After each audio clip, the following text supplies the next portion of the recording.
아침마다 말씀으로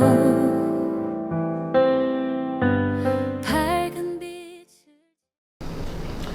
오늘 본문이 어떤 분위기냐 하는 것은 우리가 지난주부터 쭉 이어지고 있기 때문에 그 분위기를 너무 잘 알 수 있죠.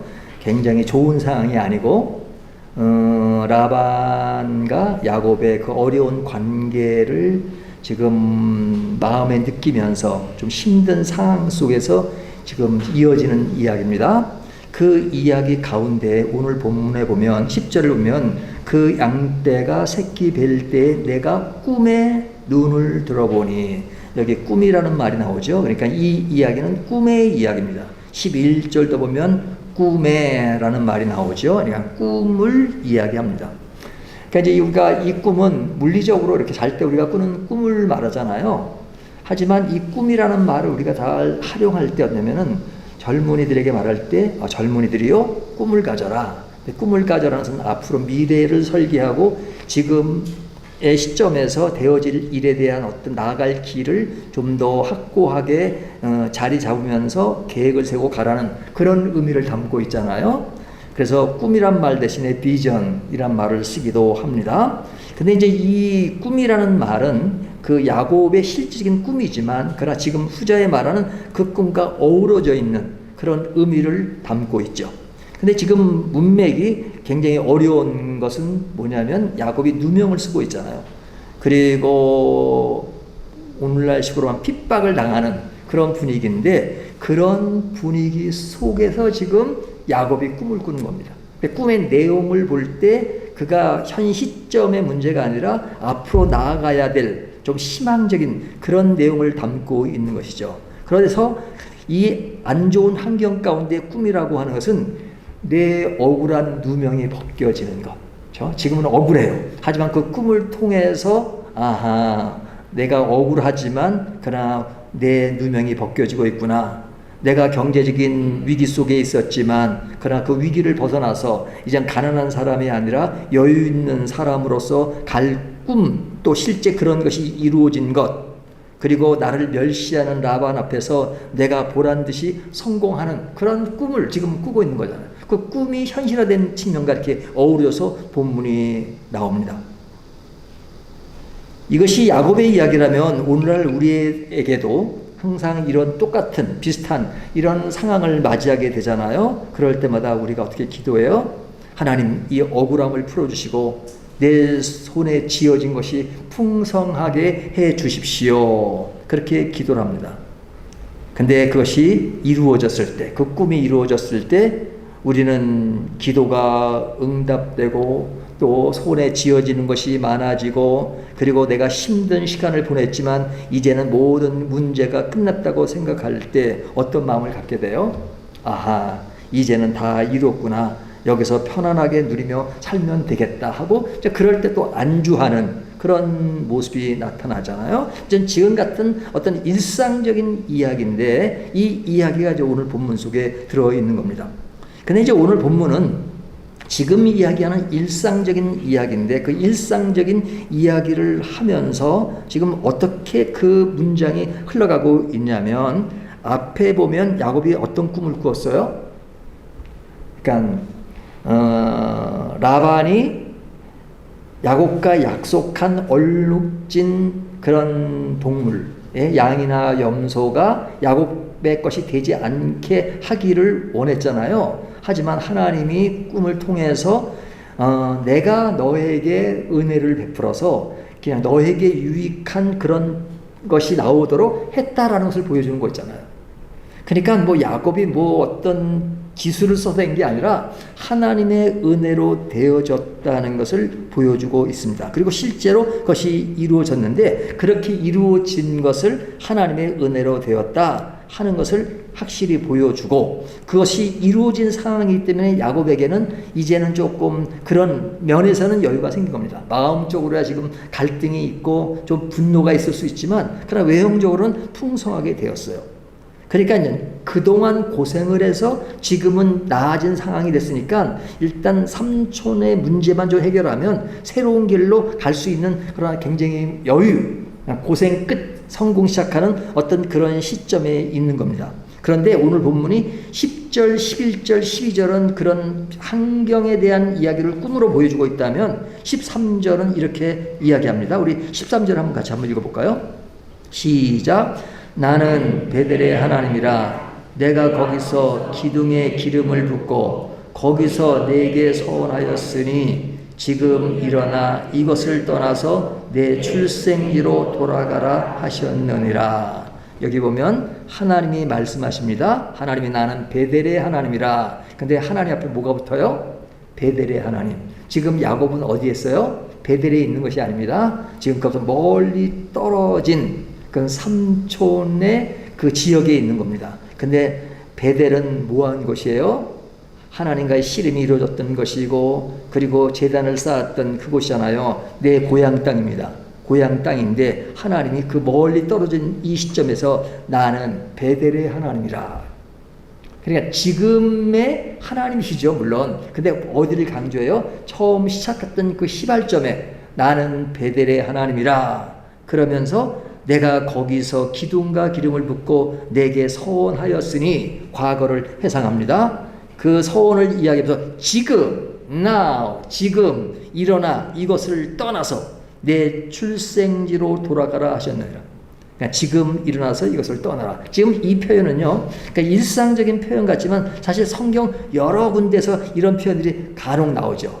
요나서도 보면 너는 떠나라, 일어나라 하는 그런 표현을 많이 쓰잖아요. 똑같습니다. 지금 일어나 이것을 떠나서 내 출생지로 돌아가라.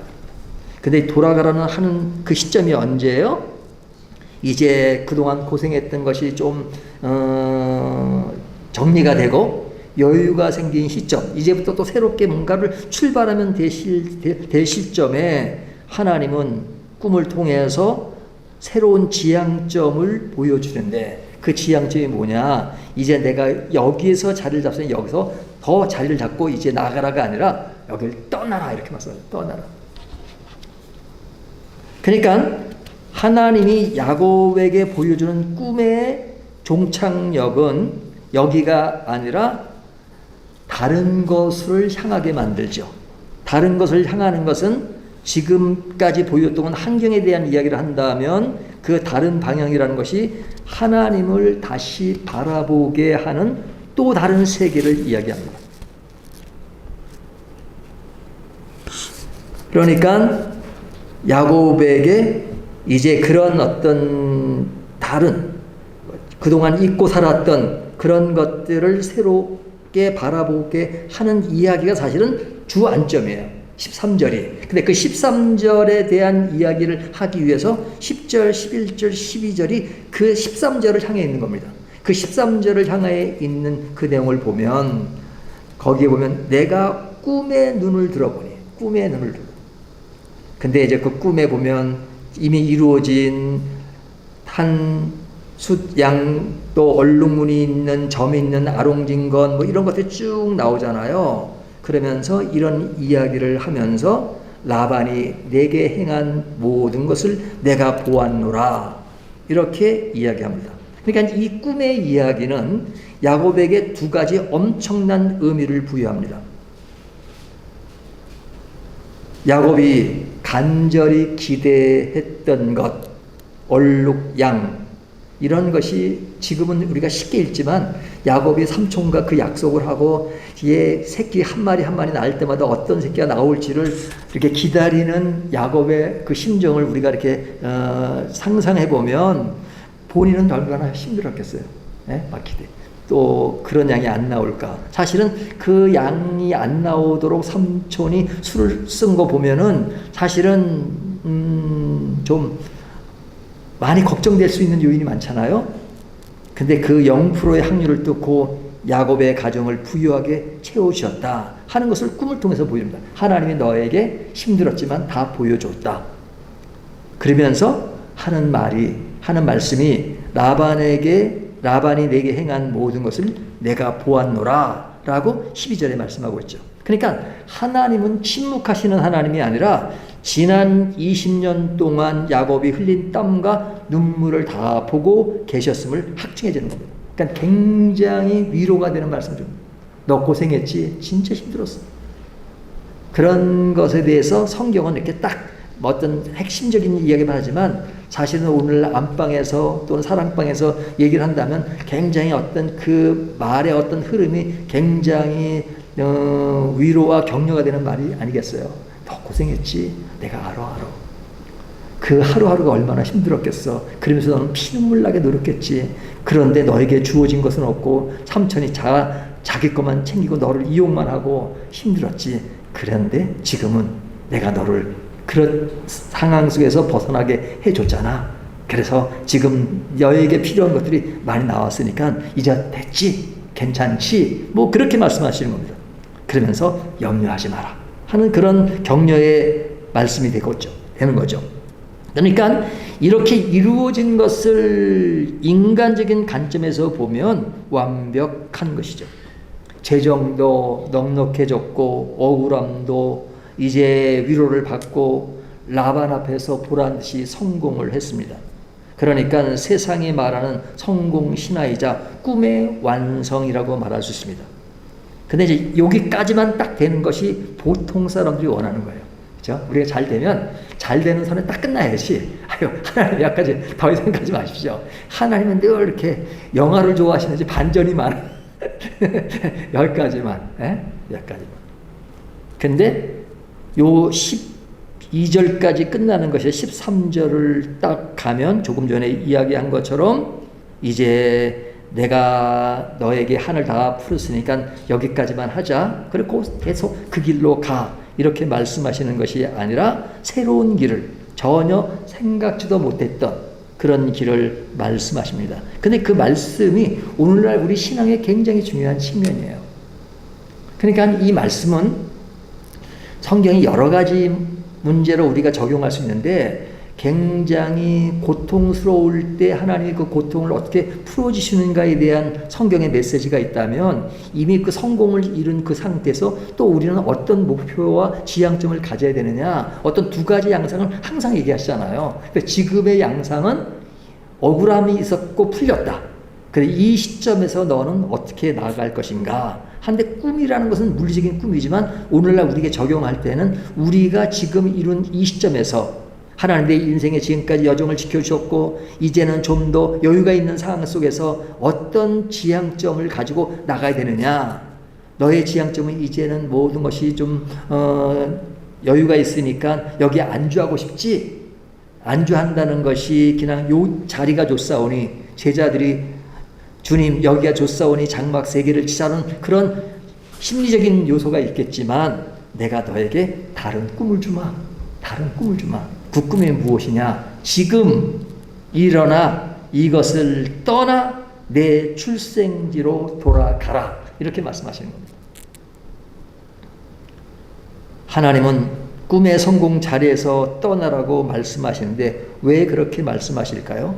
우리는 그 왜가 없었으면 좋겠는데 그냥 여기서 멈췄으면 좋겠는데 하나님은 간간히 우리에게 13절을 통해서 보라. 지금부터 또다시 시작하는 것이다 하시면서 13절에 나는 베델의 하나님이라 내가 이런 하나님이다 그러면서 너는 떠나라고 말씀하십니다. 이 말씀 안 하시면 야곱이 이제 부자가 되었으니까 하란에서 저택을 짓고 영원히 행복하게 살 그런 기반 위에서 이젠 기반을 닦았으니 여기서 영원히 살렴. 그러니까 뭐 옛날에 내 고향이 있지만 뭐 거기 간들 뭐 큰 일이 있겠어. 여기서 살아. 그렇게 하시면 좋겠는데 그렇지 않고 떠나라고 말씀하십니다. 그것도 어려울 때 떠나라고 말씀하시는 것이나 이제 모든 것을 다 이룬 상황에서 왜 그렇게 말씀하실까요? 이것은 우리가 살아가는 꿈에 우리 스스로의 목적과 방향을 가지고 생각하지만 하나님이 생각하는 방향과 흐름은 다를 수 있다는 것이죠. 인간은 결핍할 때는 하나님을 찾지만 꿈이 이루어지고 배가 부르면 그 성취의 자리에서 주저앉고 안주할 때가 많습니다. 하란에서 성공한 야곱은 자칫 성공한 목축업자 그리고 라반보다 더 큰 부자로서 이름이 날리고 그렇게 더 큰 의미를 부여할 수 있는 기반이 됐지만 하나님은 그에게 다르게 말씀하십니다. 이제 여기까지 한 것은 그것은 잘못된 것이 아니라 내가 그렇게 해준 거야. 그렇게 해준 거야. 내가 그렇게 해줘서 됐어. 하지만 그렇게 해준 것은 여기까지 내 모든 인생의 종착지라고 해서 내가 이렇게 한 것이 아니야. 이것 한 것도 다 의미가 있지만 이제 한 단계 더 나아가야 돼. 라고 말씀하시는 겁니다. 그것이 뭐예요? 13절에 말씀하신 것처럼 약속의 땅으로 돌아가라. 약속의 땅으로 돌아가라. 그러니까 그의 성취는 목적지가 아니라 과정이었고 선물은 주인을 기억하게 만드는 통로였습니다. 그러니까 하나님이 이와 같이 하신 것은 이 자체가 목적이 아니라 다른 목적을 향해서 이 목적을 이루어 주신 것입니다. 그러니까 하나님이 원하시는 목적은 다 한 단계 더 나아가는 데 있는데 사람들은 더 나아가는 데까지는 안 가려고 그래요. 왜? 이것이 나에게 너무 좋으니까. 근데 더 나아가라고 말씀하십니다. 그래서 더 나아가는 것이 13절이잖아요. 베델의 하나님이라 말씀하시면서 이제는 내 고향으로 돌아가라 하시면서 여기서 제일 많이 강조하는 것이 뭐예요? 나는 베델의 하나님이라. 하나님은 하란에서 너를 부자로 만들어준 하나님이라고 말하지 않고 20년 전에 이야기했던 또 야곱이 경험했던 돌베개를 베고 자던 빈털터리 도망자 시절 하늘문을 여시고 사닥다리를 보여주시며 언약을 맺었던 베델의 하나님으로 자신을 계시하십니다. 그러니까 좀 상황에 맞게 내가 부자가 됐으면 부자의 하나님으로 딱 이렇게 나타나시고 그런데 부자가 됐는데 가장 어려울 때 상황을 딱 돌아가서 나는 베델의 하나님이다. 아유 뭐 그때 어려웠던 얘기를 또 하십니까? 근데 또 하는 정도로 끝납니다. 근데 그때로 가. 그때로 가. 여기에 꿈에 참된 영적 지향점이 있는 겁니다. 얼룩 양의 성취를 넘어 관계의 자리로 넘어가라는 말이에요. 관계의 자리. 그 관계의 자리는 것은 뭐예요? 늘 말씀 속에 강조하지만 하나님과 야곱의 관계. 야곱의 관계. 그 관계는 뭐냐? 하나님이 처음 약속해줬던 그 언약입니다. 언약. 근데 그 언약은 누구로부터 지금 시작됐어요?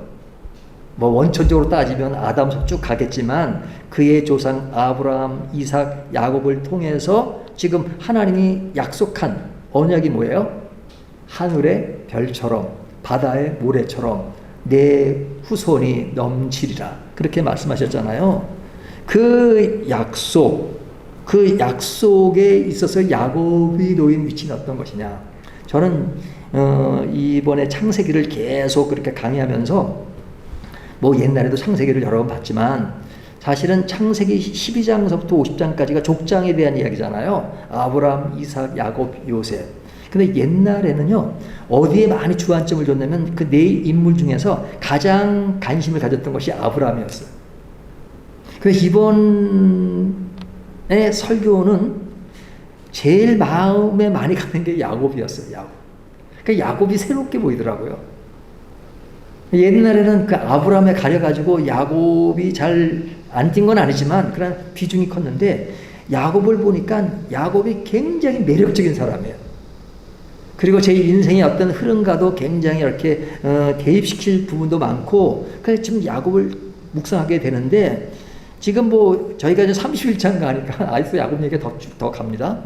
근데 그 야곱에게 하나님이 부여하신 것이 뭐냐? 사실은 4명의 족장이 있지만 족장 중에서 뭐 아브라함의 아들이라고 하는 것은 뭐 이스마엘이 있었지만 핵심은 이삭이잖아요.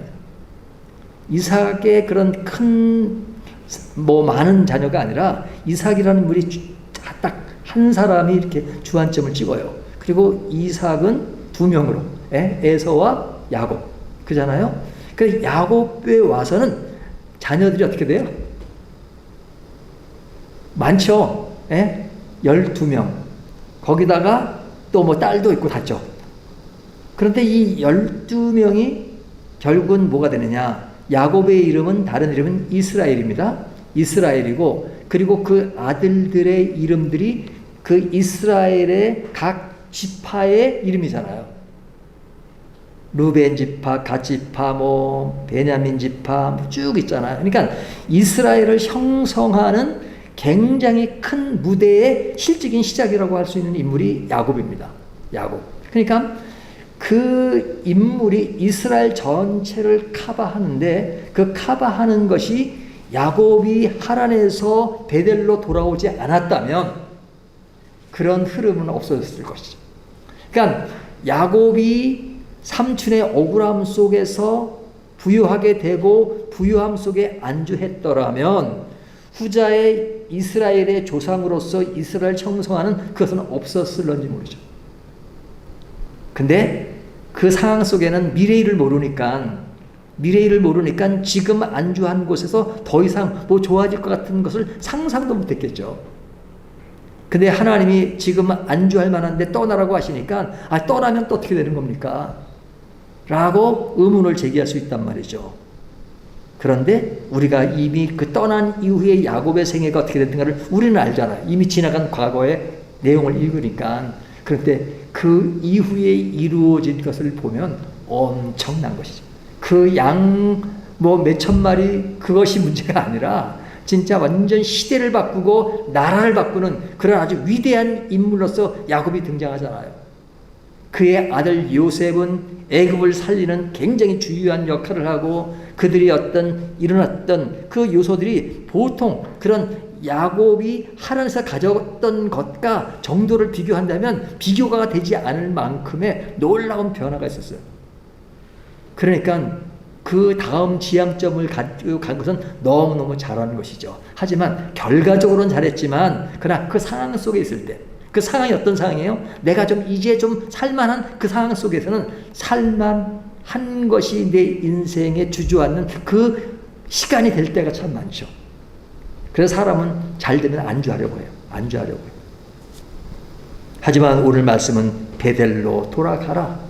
근데 베델로 돌아가는 강조점보다 더 앞에 나는 베델의 하나님이라 라고 하시는 그 모든 일의 주인공, 주체로서 하나님을 얘기하는 것은 그냥 보통 표현의 문제가 아니라 엄청난 내용을 그 속에 담고 있는 것입니다.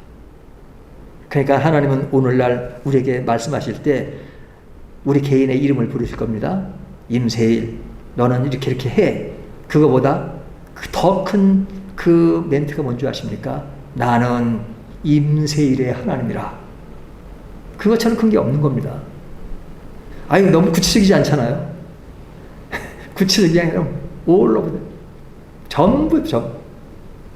근데 우리 개인에게 이렇게 말씀하십니다. 나는 누구의 하나님이다 라는 것은 실제로 삶 속에 일어난 그 일을 말하는 것보다도 너무나도 큰 내용을 담고 있는 것입니다. 그러니까 하나님은 그런 것을 다 아시는 하나님이시네. 인간이 그 자리에서 머물기를 원하는 그 시점에도 인간이 마음적으로 받을 충격이 있을 수 있지만 하나님은 그럴 때 아시기 때문에 나는 베델의 하나님이라 해서 지금 일어나 이곳을 떠나서 내 출생지로 가라고 말씀하십니다. 현실의 생존을 넘어 사명과 언약의 완성으로 나아가라는 것입니다. 그 나아가는 그 일은, 그 시점에서는 인간은 일어날 일을 알 수 없고 바라볼 수 없지만 하나님의 계획 속에는 있기 때문에 그 계획을 내가 다 보지 못한다 하더라도 나는 베델의 하나님이라는 그 하나님을 믿고 나가는 것이 믿음이라고 늘 강조하죠. 자, 그렇다면 이 이야기가 당시의 이야기로 끝나는 것이 아니라 오늘날 우리들에게 주는 말씀이잖아요. 우리들에게 주는 말씀은 뭘 질문하게 하냐면 나의 꿈은 지금 어디로 향하고 있는가 하는 그런 질문을 주기죠. 나의 꿈은 뭐 이제 제 나이가 70이고 80이고 그런데 무슨 꿈을 가지고 있겠습니까? 근데 성경은 우리에게 꿈을 가지라고 말씀하십니다. 제가 이렇게 인생살이가 이렇게 막 이렇게 계획을 철저하게 세워가지고 1년 후에, 2년 후에, 3년 후에 그런 계획을 이렇게 채우는 그런 스타일이 아니에요. 근데 제가 이제 70이 되면서 어떤 계획을 세우면 20년 계획을 세웠어요. 20년 계획. 그러니까 내 인생에 처음으로 그런 계획을 세웠거든요. 20년 계획. 근데 아니 20년 계획이면 그저 90이 넘을 텐데 90이 아니라 당장 내일 죽을지 모르는데 네, 내일 죽을 망정. 내일 죽을 망정. 옛날에는 그렇게 긴 꿈을 세우진 않았지만 지금은 긴 꿈을 세우다. 비록 며칠을 못 사는 한이 있더라도 왜 하루하루를 지금은 모든 것이 이제 인생의 막바지로 내 인생을 여기서 정착하고 이제부터는 그냥 이제 이 세상의 마지막 안주를 하면서 이제는 그냥 좋은 게 좋은 거로 살아가는 그렇게 살기를 주님은 원하지 않으십니다. 내 인생의 끝이 아니에요. 80이 아니고 90이고 100세라 하더라도 하나님은 내일 죽을 준비를 하라 이렇게 말씀하지 않습니다. 100세가 되신 분이 20년 계획을 세운다면 얼마나 아름다운 것이겠어요. 꿈이라는 말은 그 말입니다. 꿈이란 말. 지금 야곱의 나이가 지금 젊은 나이가 아니에요. 굉장히 많은 나이예요. 거기에 꿈을 주시는 겁니다. 근데 꿈이 내가 생각하는 꿈이 아니고 나는 꿈을 이루었다고 생각하는데 꿈이 이루어진 게 아니다. 그것은 가정이다.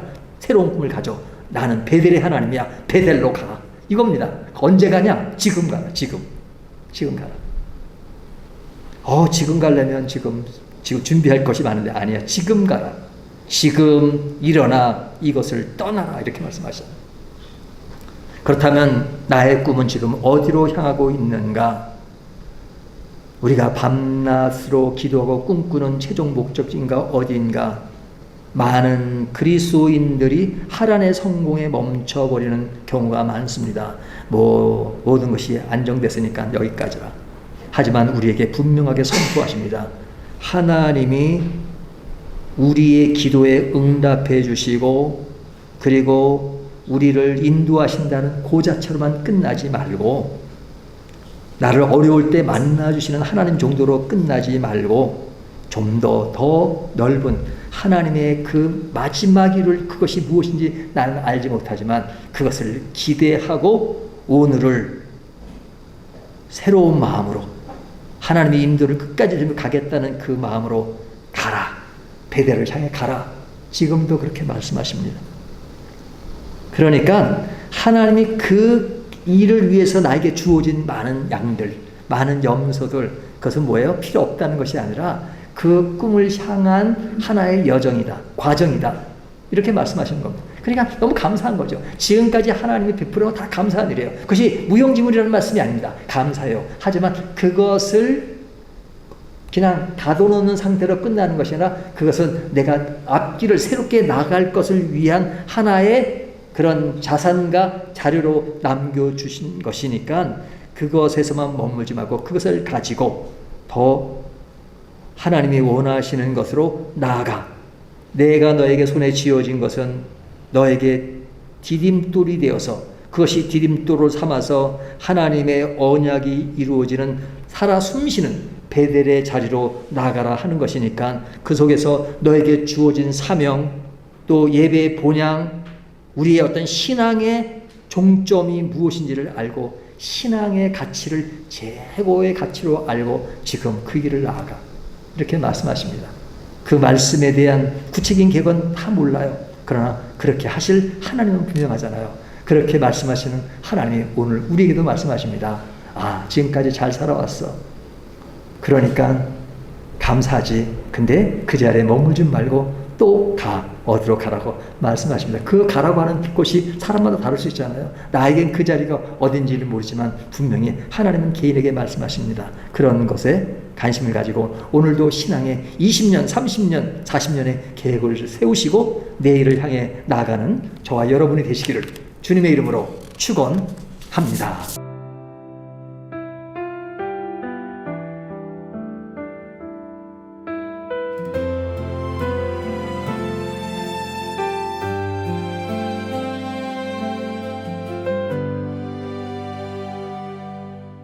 하지마